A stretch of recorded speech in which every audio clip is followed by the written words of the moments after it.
എന്നാൽ യഥാർത്ഥത്തിൽ എങ്ങനെയാണ് ഖനനം വന്നത് എന്ന കാര്യം മനോരമ ഒന്ന് പഠിക്കണ്ടേ? 2023 ജൂലൈ മാസം 27 ലോകസഭയിൽ ബില്ല് അവതരിപ്പിച്ചു. 2023 ഓഗസ്റ്റ് 1 ലോകസഭ ബില്ല് പാസാക്കി. 2023 ഓഗസ്റ്റ് 3 രാജ്യസഭ നിയമം പാസാക്കി. അങ്ങനെ ഈ ബില്ല് നിയമമായി. ഞാൻ സഭയിൽ പറഞ്ഞ കാര്യം നിങ്ങൾ ചിലപ്പോൾ ശ്രദ്ധിച്ചിട്ടുണ്ടാവും. ആ സമയത്ത് മണിപ്പൂർ പ്രശ്നത്തിന്റെ ബഹളം കാരണം നമ്മുടെ എംപിമാരൊന്നും സംസാരിച്ചായി കാണുന്നില്ല എന്ന് പറഞ്ഞിട്ടുണ്ട്. എന്നാൽ ഈ എംപിമാർക്കെല്ലാം ബില്ല് കിട്ടും. ബഹളത്തിനുണ്ടല്ലോ, നേരത്തെ ബില്ല് കൊടുക്കും. ഒരു എംപിയും അമെന്റ്മെന്റ് കൊടുത്തിട്ടില്ല. KC വേണുഗോപാൽ ചോദിച്ചു, സംസ്ഥാന ഗവൺമെന്റ് ഈ കഴിഞ്ഞ യോഗത്തിൽ പോലും ഞങ്ങൾ അറിയിച്ചിട്ടില്ല. യഥാർത്ഥത്തിൽ അവരല്ലേ ഞങ്ങൾ അറിയിക്കേണ്ടത്. ഞങ്ങളുടെ സ്റ്റാൻഡ് 2023 തന്നെ ഇത് സംബന്ധിച്ചുള്ള നിലപാട് കൊടുത്തിരുന്നു. ഫിഷറീസ് ഡിപ്പാർട്ട്മെന്റ് കൊടുത്ത നിലപാട്, ആ നിലപാടിൽ തന്നെ വളരെ വ്യക്തമായി കാര്യങ്ങൾ സൂചിപ്പിക്കുന്നുണ്ട്. ഒന്ന്, loss of habitat and life supporting substrate killing fauna and flora. 2, sediment plumes stirred up from mining impacting species and habitats. Exposure of seabed life to toxic matter released during mining operations. Harm to genetic links between different populations of deep sea animals. Habitat alteration and fragmentation through sediment, light and noise. Impact on primary production in the water column and flood webs.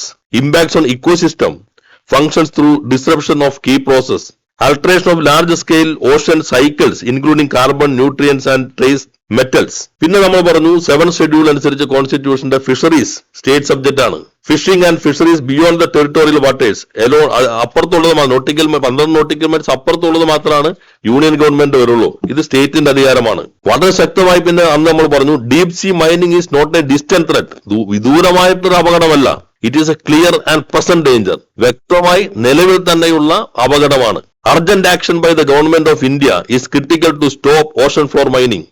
അടിയന്തരമായിട്ട് government of India ഇത് നിർത്താക്കാൻ ആവശ്യമായ നടപടി സ്വീകരിക്കണം.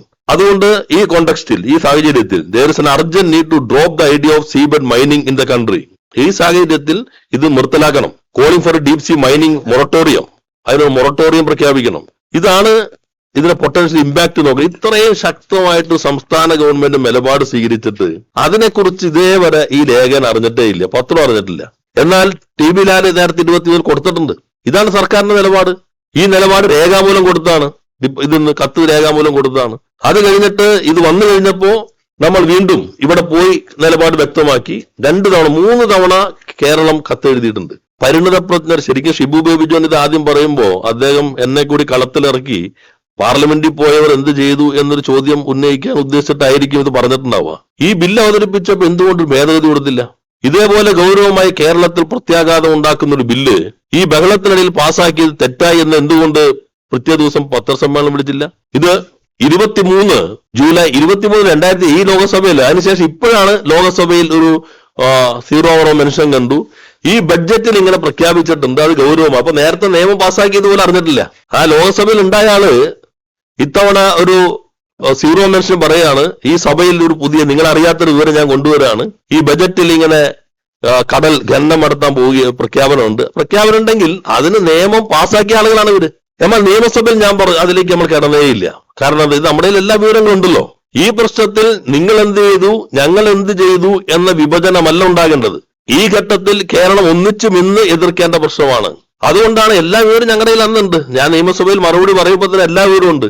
ഒരു ഭേദഗതി പോലും move ചെയ്യാത്തത്, ഈ പ്രശ്നം ശ്രദ്ധയിൽപ്പെടുത്താത്തത്, ഇപ്പൊ വന്നിട്ട് ഇതാ പുതിയ പ്രശ്നം വന്നു എന്ന് പറയുന്ന അജ്ഞത, ഇതെല്ലാം തന്നെ വിവരങ്ങൾ നമ്മുടെ മുൻപിലുണ്ട്. പക്ഷെ ഈ ഘട്ടത്തിൽ അങ്ങനെ ഭിന്നിപ്പുണ്ടാകാൻ പാടില്ല.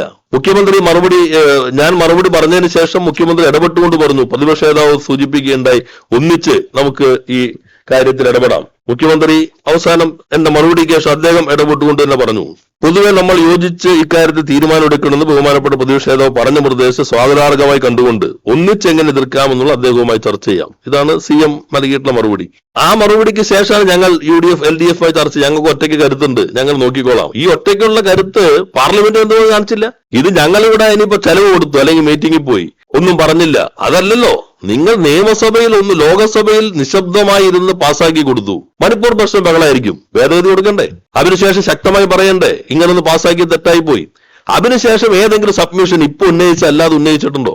യഥാർത്ഥത്തിൽ ഈ റോഡ് ഷോയിൽ കേരളം അവിടെ പോയി വ്യവസായ വകുപ്പ് പ്രിൻസിപ്പൽ സെക്രട്ടറി പരസ്യമായി ഈ നിലപാട് സ്വീകരിച്ചതിന് ശേഷമാണ് മാധ്യമങ്ങൾ ഉൾപ്പെടെ ചർച്ചയിലേക്ക് വന്നത്.